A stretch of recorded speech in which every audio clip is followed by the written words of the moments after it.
바르던던이라는 사람이 쓴 안식이라는 책이 있습니다. 영성 신학자인데 제가 예전에도 한번 말씀을 드린 거로 생각이 납니다. 이 책에서 이런 이야기를 들려주고 있습니다.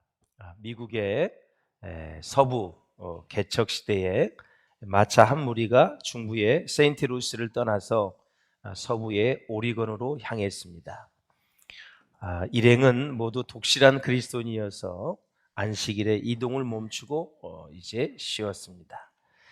그러나 겨울이 빠르게 다가오고 있어서 일부 사람들은 폭설이 내리기 전에 목적지에 도착하지 못할 수도 있다는 그 불안감 때문에 안식일에도 계속 달려야 된다, 쉬지 말고 가야 된다 주장을 했어요.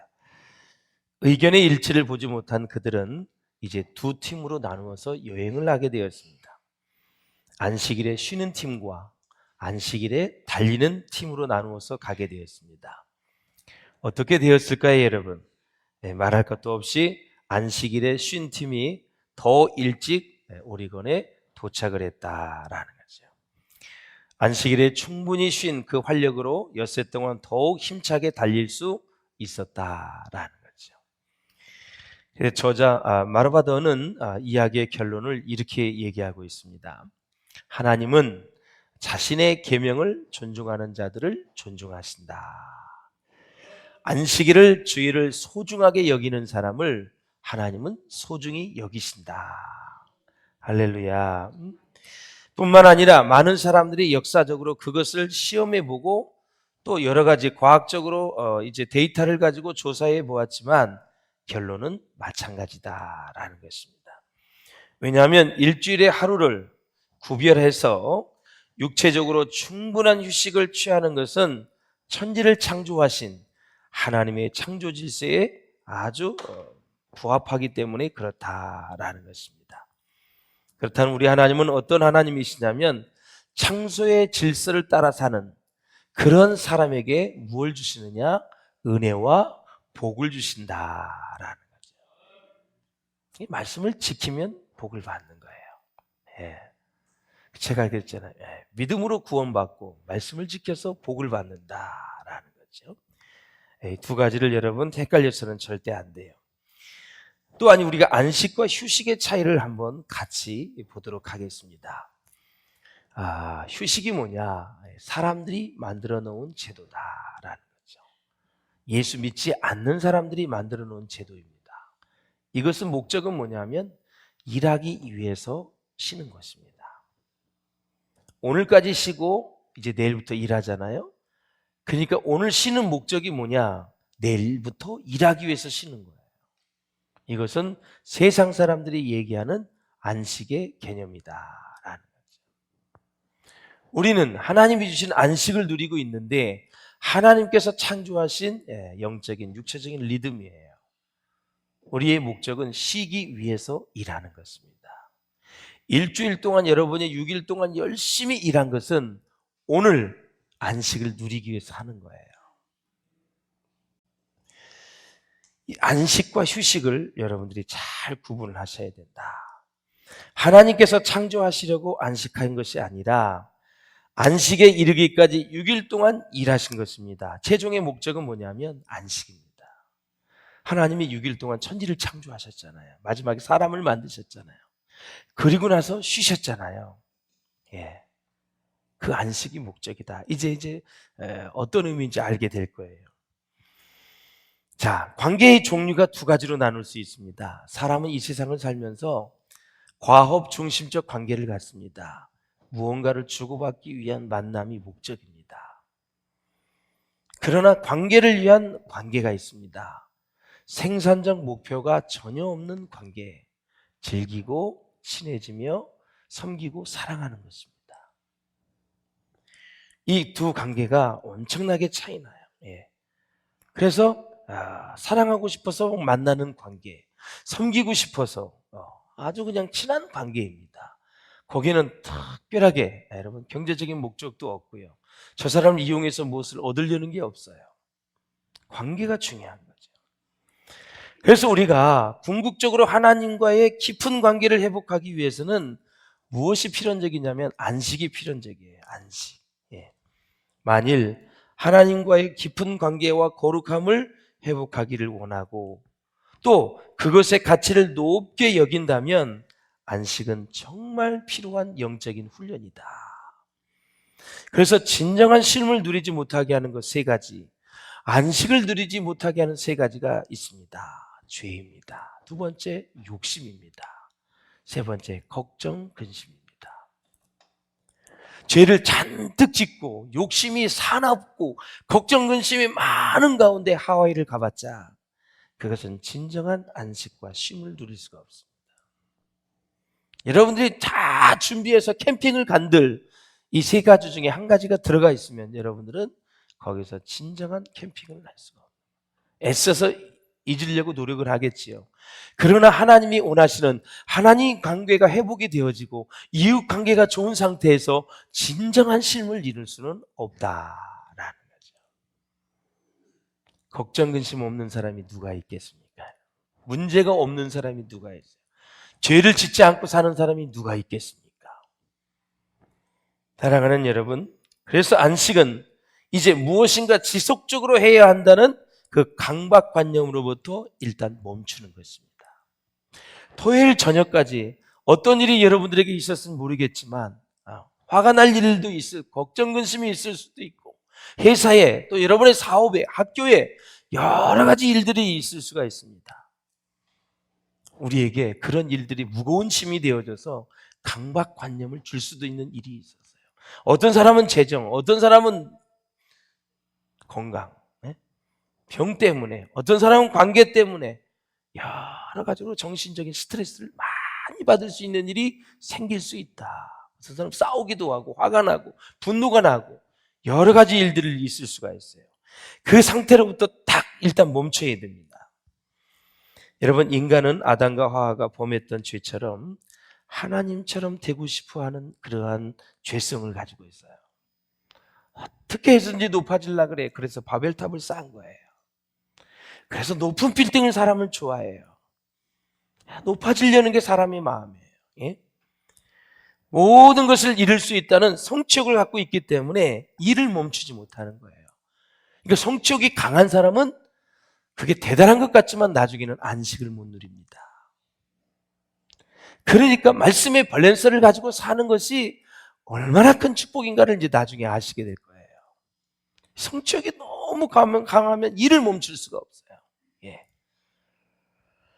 안식은 그런 시도들을 멈추는 것입니다. 그 어거스틴의 고백록에 보면은 어거스틴의 이 안식 사상을 알 수가 있는데요. 이 어거스틴이 여러분이 잘 아시는 것 같이 여러 가지 죄와 악의 문제에 깊이 좌절하고 있었잖아요. 사상에까지 난 사람이에요. 이기도에 빠져서 이단에 빠져서 얼마나 여러분 영적으로 혼란한지 몰라요. 진짜 지금 우리의 삶을 뒤돌아보면 진짜 어거스틴은 정말 빗나간 인생을 산 사람이에요. 그래서 이게 습관화된 죄로 인해서 죄의 문제를 해결하려는 그 영적인 목마름으로 가득 차 있었던 사람이 어거스틴이에요. 그래서 죄에 대한 심판이 두려워서 막 떨며 지내다가 마침내 이제 깨달았거든요. 그러면서 하나님께 돌아가야 진정한 쉼을 얻을 수 있다는 것을 그가 알고 그의 고백록을 보면은 하나님께 돌아온 것이 얼마나 큰 축복인가를 얘기하고 있어요. 혹시 여러분 예수 믿다가 방학을 하셨던 분들, 잠깐 휴학을 하고 그러신 분들, 다시 돌아오신 분들이 있습니까? 정말 하나님의 은혜입니다. 하나님의 은혜가 아니고서는 주 앞에 나올 수가 없어요. 오늘도 오기 힘들었는데 여기까지 왔다는 것은 지금 하나님의 도우심이 있었어요. 절대 하나님의 이끄심이 없으면 여기 나올 수가 없어요, 여러분. 그리고 마귀가 방해하기 때문에 나올 수가 없어요.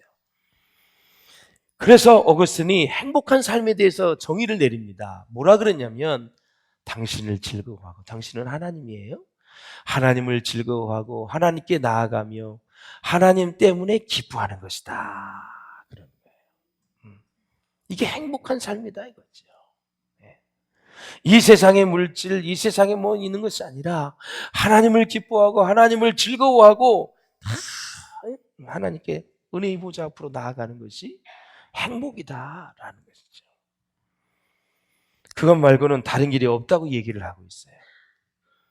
그래서 어거스틴은 자신의 여러 쓰라린 인생의 경험 끝에 결론을 내렸어요. 피조물을 통해서는 행복에 이를 수 없음을 그가 깨달았어요. 그래서 완전히 하나님께 돌아서게 되죠. 예, 어거스틴의 엄마가 얼마나 기도를 많이 했습니까? 예, 예, 기도하는 자녀 망하지 않습니다. 여러분. 기도하는 자녀 반드시 승리하게 되어 있습니다. 인생은 기도가 있고 없느냐가 생사를 가르는 거예요. 다 문제 있어요. 다 갈등이 있어요. 여러분, 진짜 힘든 일 많이 있어요. 그러나 기도하느냐 안 하느냐는 어마어마한 차이가 있는 거예요. 그러므로 사랑하는 여러분, 로마서 7장 24절에 보니까 한번 뭐라 그런지 한번 읽어보세요. 시작. 오라 나는 공고한 사람이로다. 이 사망의 몸에서 누가 나를 건져내랴. 아멘. 바울이 성령 충만한 가운데서 얘기한 거예요. 주님 만난 가운데서 얘기한 거예요. 이 사람이 어둠 가운데 있을 때 얘기한 것이 아니라 그의 신앙의 영성이 아주 절정에 있을 때 이 말을 한 거예요. 그런데 성령 충만하고 말씀 충만한 바울이 왜 공고한 사람이라고 얘기했을까? 더 많은 죄가, 더 많은 부족함이, 더 큰 죄성이 보이기 때문에 그런 얘기를 하는 거죠. 진짜 하나님의 은혜가 아니고서는 우리는 살 수 없는 것이죠. 그래서 이 어거스틴은 그의 안식 사상을 보면 어떤 학자가 그랬어요. 완전한 은혜 중심성의 생각을 가지고 있다. 은혜 중심이다. 그래서 어거스틴을 Doctor of Grace라고 그래서 은혜의 박사다. 이런 얘기를 해요. 예. 여러분 은혜 박사 되시기를 주의 이름으로 축원합니다. 무엇을 해도 하나님의 은혜입니다. 하나님의 은혜로 여기까지 왔습니다. 하나님의 은혜로 예배드리고 있습니다. 하나님의 은혜로 자식이 잘 됐습니다. 하나님의 은혜로 사업이 잘 되고 있고 하나님의 은혜로 직장에서 승진했습니다. 하나님의 은혜로 병 고침 받았습니다. 하나님의 은혜로 관계가 회복되고 갈등이 해소됐습니다. 다 하나님의 은혜로. 그 다음에 이제 아브라함의 헷셀이라는 사람이 안식이라는 그 책에 보면은 무슨 얘기를 하냐면 시간의 거룩성을 중시하는 것이 유대교의 영성의 핵심이다. 그런 얘기를 해요. 이게 이제 무슨 얘기냐면 성경은 공간보다는 시간에 더 관심을 갖는다고 말하고 있죠. 그래서 성경에서 가장 먼저 거룩함이란 단어가 쓰인 것이 어떤 장소가 아니라 안식이라는 시간이다. 자, 보세요. 안식일.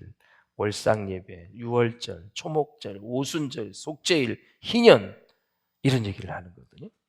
그래서 예언자들이라는 책에 보면 이런 얘기를 하고 있어요. 하나님의 집보다 하나님의 나를 소중히 여긴다. 자, 요한복음 4장에 보면 예수님과 이제 사마리아 여인의 대화가 나와요. 예수님께 질문을 합니다. 예수님, 우리 조상들은 이 산에서 예배하였는데 당신들 유대인들은 예배할 곳이 예루살렘에 있다고 들었습니다. 영적인 목마름을 해결하기 위해서 지금 참된 예배를 추구하고 있는 거예요. 그래서 이 예배의 장소, 공간의 한계의 답답함을 이제 막 얘기를 하는 그런 와중에 이 사마리아의 안에 보면은 그리심산이 있고요. 유대인들은 예루살렘이 있잖아요. 그래서 예수님이 이제 그 여인에게 무슨 얘기를 해주냐면, 여자여, 내 말을 들으라.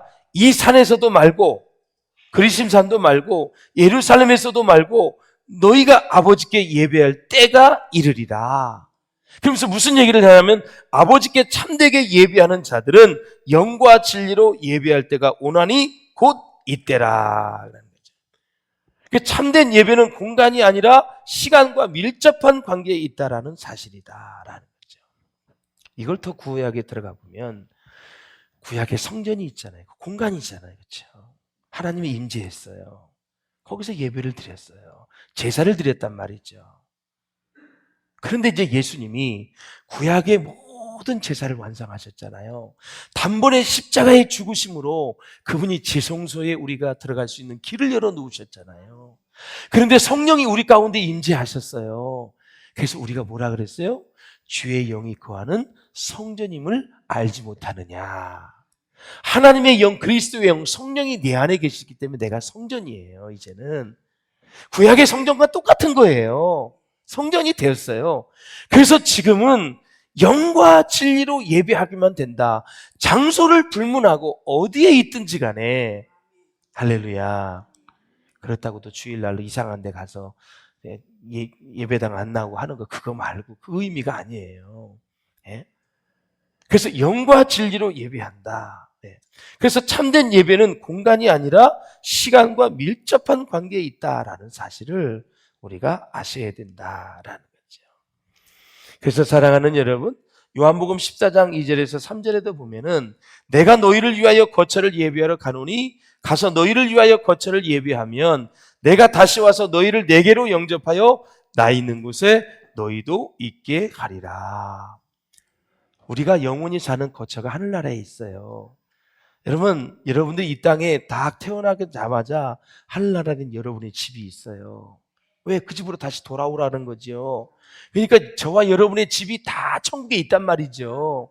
못 가면 지옥으로 가면 그 천국의 집이 텅텅 비는 거예요.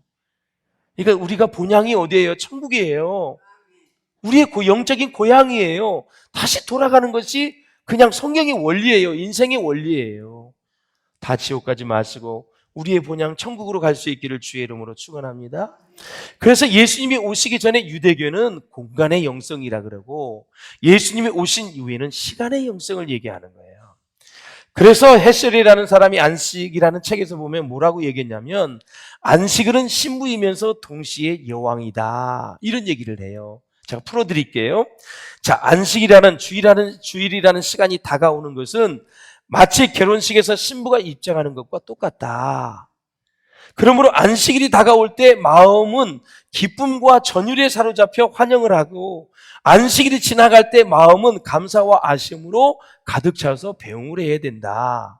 자, 쉽게 얘기하면 토요일 저녁이 되면은 내일이 주일이야. 막 설레이는 마음으로 주일을 기다리고 그래서 주님의 안식을 누리시고 주일이 이제 마지막 저녁 시간이 되어져서 이제 안식일이 지나가요. 그러면 다음 주일을 생각하면서 감사하는 마음으로 아쉬움으로 가득 차서 안식일을 배웅을 해라. 그런 얘기예요.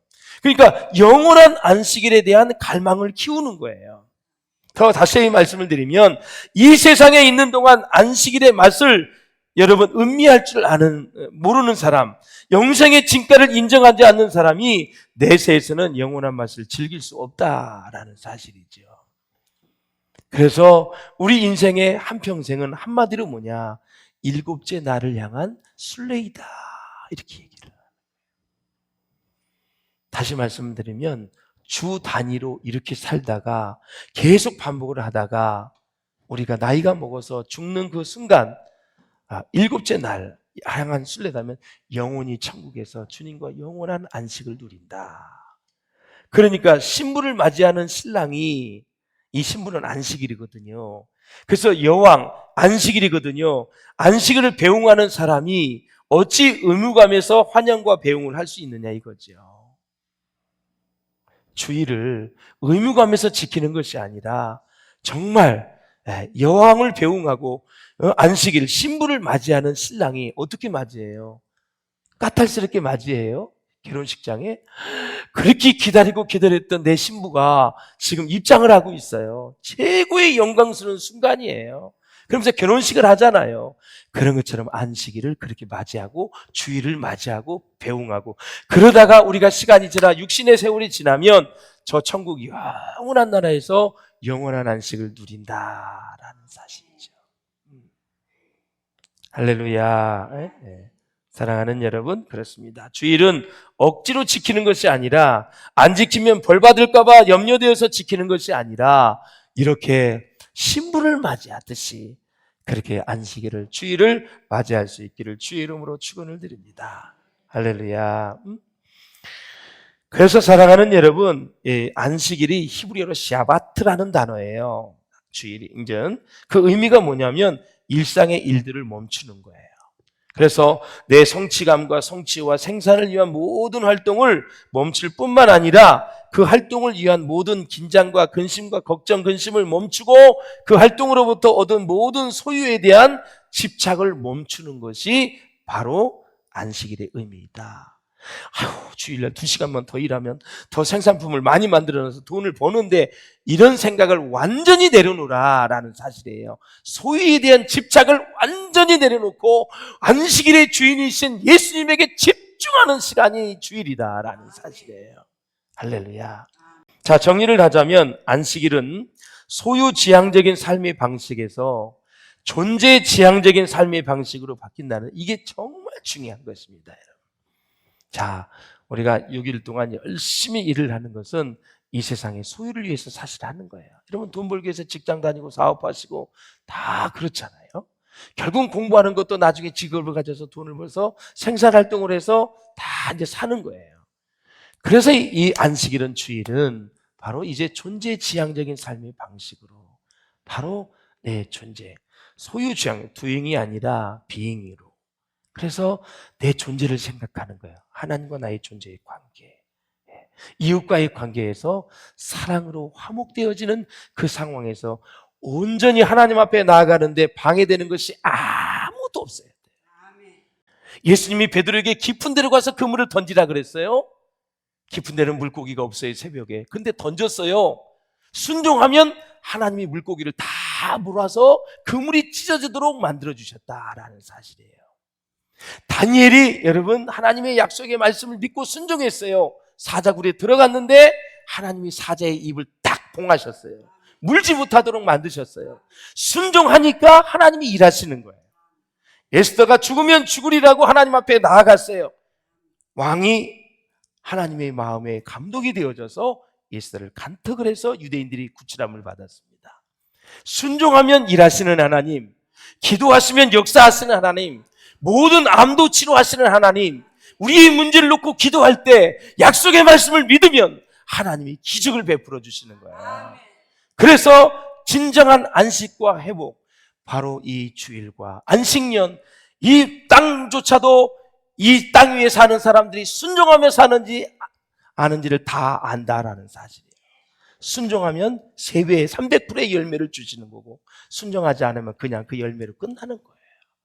사랑하는 여러분, 이렇게 기적의 하나님, 우리 가운데 일하시는 하나님, 그 하나님 안에서 참 안식을 누리시고, 그리고 하나님이 베풀어 주신 영적인 풍성함을 마음껏 누리시는 저와 여러분 될 수 있기를 주의 이름으로 축원합니다.